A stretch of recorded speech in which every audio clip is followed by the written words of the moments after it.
The dust clung to her skin, a gritty shroud over the ache of her bones and the deeper, terrifying pain coiling low in her belly. Alara gripped the worn fabric of the coat draped over the young man's shoulders, her knuckles white.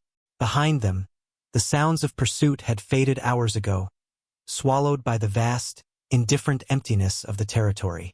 Only the wind remained, a constant, dry whisper that offered no comfort. His name was Cain. She knew little else, only that his hands, steady on the reins, had cut her free from the ropes, his quiet efficiency silencing the brutal laughter of the men who had taken her. He was scarcely older than her own 19 years, yet moved with a stillness, a dangerous grace, that spoke of a life lived on the edge of things. He hadn't spoken much, only curt questions about direction, a low command to hold on. His silence was a presence, heavy and watchful. It wasn't kindness that had prompted him, she knew. Perhaps some code of his own, some grim necessity he lived by. Regardless, she owed him her life, and the life struggling within her. The jolt of the horse, a steady, relentless rhythm, sent fresh waves of pain through her. Not the dull throb from being bound, or the sharp jolt of the rescue itself, but a tightening, a hard knot that stole her breath and left her dizzy. She clenched her teeth, pressing her face into the rough wool of his coat. Shame heated her cheeks, shame for her state, for her helplessness, for the vulnerability she couldn't hide. She was a burden, a complication in a world that offered no quarter. The sun beat down, relentless, bleaching the color from the sparse landscape of rock and scrub. Every inhale was dust, every exhale a desperate prayer she hadn't known she still held within her. She focused on the rhythmic sound of the horse's hooves, the slight shift of Cain's weight, trying to lose herself in the monotony, to ignore the undeniable truth her body was screaming. This wasn't just the aftermath of terror. This was something else, something starting. Here, in the middle of nowhere, miles from any sign of life or safety. The knowledge settled over her like the dust, thick and suffocating. Fear, cold and absolute, replaced the heat of her shame. The pain came again, sharper this time, a brutal vice squeezing her middle. She gasped, a small, choked sound against his back. The horse slowed, then stopped. Alara's eyes, blurred with tears she refused to let fall, saw Cain's hand tighten on the reins. He didn't turn, didn't speak immediately. He simply sat, listening to the wind, scanning the empty horizon with eyes that seemed to miss nothing. She felt his stillness, a contained energy, like a coiled spring. Then, a low voice, quiet but clear, cut through the wind. Something's wrong. It wasn't a question. It was an observation of fact. The moment stretched, taut with unspoken understanding. Her body answered for her, another wave of pain rippling through her, forcing a low moan from her lips. She couldn't hold it back this time. The sheer, undeniable force of it stole her breath and her ability to pretend. This was happening. Now, in this desolate place. She was alone save for this stranger, this gunslinger who had pulled her from one nightmare only to deposit her on the precipice of another. Despair washed over her, cold and deep. She was going to give birth here, under the pitiless sun, with nothing, nobody. The thought was a physical blow. She closed her eyes, clinging to the young man's coat, the world narrowing to the relentless, terrifying rhythm of her body. The horse shifted beneath them, sensing the tension. Cain finally turned, his gaze meeting hers. There was no panic in his eyes, only a quiet assessment that somehow unnerved her more than any fear. He saw the sweat on her brow, the clench of her jaw, the sheer, animal terror in her eyes. He saw the undeniable truth of her swollen belly. He understood. The silence stretched again, heavy with the impossibility of the situation.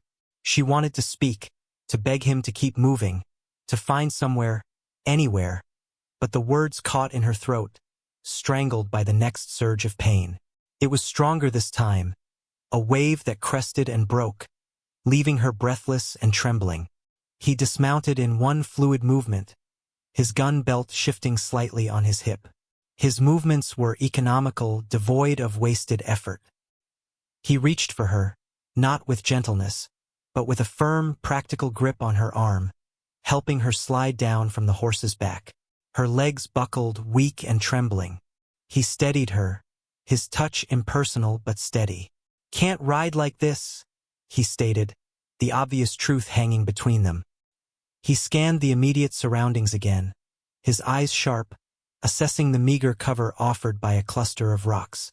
It was little protection from the elements or from anything else, but it was the best they had. He led her towards it, supporting her weight as she stumbled, each step agony. The ground was hard-packed dirt and loose stones. The air shimmered with heat. There was no water visible, no green, no sign of life but the insects that buzzed in the oppressive heat. He guided her to the shadiest spot beneath the overhang, where the rock face offered a sliver of relief from the direct sun. "Sit," he instructed, his voice low. Alara sank to the ground, the rough rock scraping her skin. She pulled her knees up, clutching her belly, trying to breathe through the searing pain. The fear was still a cold knot in her stomach, but beneath it, a different sensation was beginning to stir, a primal, instinctual focus. Her body was taking over. Cain moved away, unsaddling the horse, his back to her. He worked quickly, efficiently. He wasn't ignoring her. She felt his awareness like a palpable thing in the air. He was giving her the scant privacy the situation allowed, while preparing their meager camp. She watched his silhouette against the bright glare of the sky, a lone figure in a vast, empty world. He seemed younger now, seen from this angle, his frame slender beneath the worn fabric of his clothes. Yet, there was an ancient quality to his stillness, a self-reliance forged in a harsh school. He took a canteen from the saddlebag, checked its weight, then scanned the horizon again, his gaze lingering on a distant, hazy line of hills. Was he looking for water? For pursuit? Or simply for a way out of this unexpected, domestic crisis he'd stumbled into? He returned, offering her the canteen. "Water," he said simply. Alara took it, her hand trembling. The water was warm, metallic tasting, but it was wet. She drank deeply, trying to moisten her parched throat. The pain came again, sharper, longer. She whimpered, burying her face in her arms. She felt utterly exposed, vulnerable in a way that went beyond the physical. This stranger was witnessing her at her most raw, most animalistic. Shame flared again, hot and unwelcome. She wanted to disappear, to be anywhere but here, now. But the inexorable force of her body wouldn't allow it. The contractions were coming closer now, the pauses between them shorter, less forgiving. Cain had moved away again, checking the horse, securing their meager supplies. He didn't offer empty platitudes, didn't try to comfort her. For that, she was dimly grateful. His silence was a small mercy, allowing her to focus on the battle raging within her own flesh. She closed her eyes, grit her teeth, and braced herself for the next wave. There was no turning back. The world narrowed further. Sounds became muffled, the sun a distant glare behind her eyelids. All that mattered was the internal landscape of her body, the relentless tightening, the unbearable pressure, the desperate urge to push. Time stretched and warped, marked only by the arrival and passing of each agonizing wave. Alara cried out, a raw, animal sound torn from her throat. Shame was a distant memory. Survival was the only instinct that remained. Her hands scrabbled at the dirt and small stones beneath her, seeking purchase, anything to ground her. Through the haze of pain, she was dimly aware of Cain's presence. He didn't interfere, didn't touch her, but she felt his watchful gaze, a silent, steady point in the swirling chaos. He was a sentry, a silent guardian against a world that might intrude upon this primal act. He had built a small, smoky fire some distance away, less for warmth in the oppressive heat than, she suspected, to deter scavengers or snakes drawn by the scent of blood and fear. The faint smell of burning scrub brush mingled with the coppery scent that now filled the air around her. He moved in her periphery, a shadow, occasionally offering the canteen without a word. She drank greedily, the water a cool relief against the burning in her throat. She was sweating profusely, her shift clinging to her skin. Every muscle in her body screamed with the effort. This was harder than any fear she had ever known, any violence she had witnessed or endured. This was the earth itself cracking open, demanding everything she had. She heard a low sound from Cain, a soft shushing towards the horse, which seemed restless. The world outside her pain still existed, fragile and dangerous. But it felt distant, unreal. Her focus was solely inward on the monumental task her body was undertaking. She bore down, gritting her teeth, pushing with a strength she hadn't known she possessed. A guttural cry tore from her lungs. The pain was unbearable, tearing, burning. And then, suddenly, a different sensation, pressure, release, a slippery warmth. A gasp, small and fragile, followed by a sound that stopped her heart, and then flooded it with an indescribable wave of relief and awe. A baby's cry, thin, reedy, but undeniably there. Exhaustion crashed over her, absolute and bone-deep.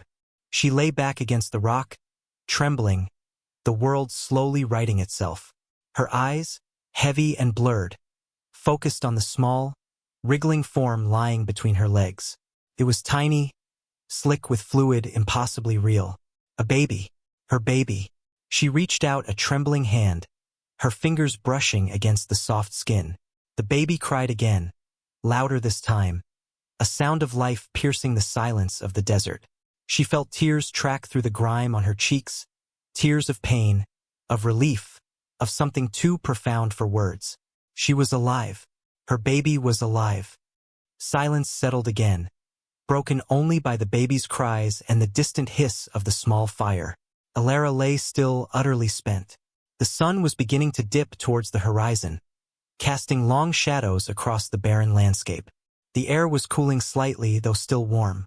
She became aware of Cain again, standing a little distance away, his rifle held loosely in one hand, his gaze fixed not on the horizon, but on her, on the small, fragile life that had just entered the world in the dirt and dust. His expression was unreadable, as always, but there was a stillness about him that felt different from his usual guarded vigilance. Slowly, laboriously, Alara managed to pull the baby up onto her chest, wrapping it clumsily in the hem of her sweat-soaked shift. The warmth of the tiny body against hers was the most precious thing she had ever felt. She buried her face in the soft, downy hair on its head, inhaling the scent of new life. She was covered in dirt and grime and blood, exhausted beyond measure, exposed to the elements, with no shelter, no food, and only this quiet, dangerous stranger for company. Yet, in this moment, holding her child, she felt a surge of fierce, protective strength. She had done this. She had survived. They had survived. Cain approached slowly, cautiously, as if not to startle her. He knelt a few feet away, his eyes meeting hers. For the first time, his gaze held something other than wary assessment. It was still guarded, but there was acknowledgement, a quiet understanding of the raw, elemental thing he had just witnessed. He didn't speak, but he reached into a saddlebag he had brought closer and pulled out a clean, if rough, piece of cloth, a spare bandana or part of a shirt. He didn't offer it to her directly, but placed it gently on the ground within her reach. A small, practical gesture in the face of the immense, impractical reality of a newborn in the wilderness. Alara looked at the cloth, then back at him. A fragile thread of something unspoken passed between them. He had seen her at her most vulnerable, her most animalistic, and had not flinched, had not left. He had simply been there, a silent anchor. "Thank you," she managed, her voice a rough whisper, felt inadequate, monumental. He gave a short, almost imperceptible nod. "Need to get you moving," he said, his voice low and practical. "Soon as you can." She knew he was right. The immediate crisis of birth was over, but they were far from safe. The desert held countless dangers, and the men who had taken her might still be searching. But looking down at the tiny face nestled against her, a fierce determination hardened her gaze. She was no longer just Alara, the abandoned woman, the victim. She was a mother, and a mother fought. She looked at Cain, This young man who had crossed her path like a ghost in the wind and had, through his strange code or grim necessity, delivered her from death and into life.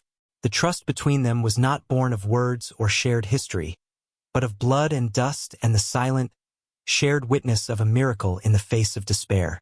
They were bound now in a way that transcended rescuer and rescued. They were two fragile lives, facing the harsh, uncertain world together, bound by the tiny, breathing proof that even in the most desolate places, life found a way. She would rest, gather her strength, and then she would rise. She would carry her child, and she would walk whatever path lay ahead. She looked at the horizon, no longer with fear, but with a quiet, fierce resolve.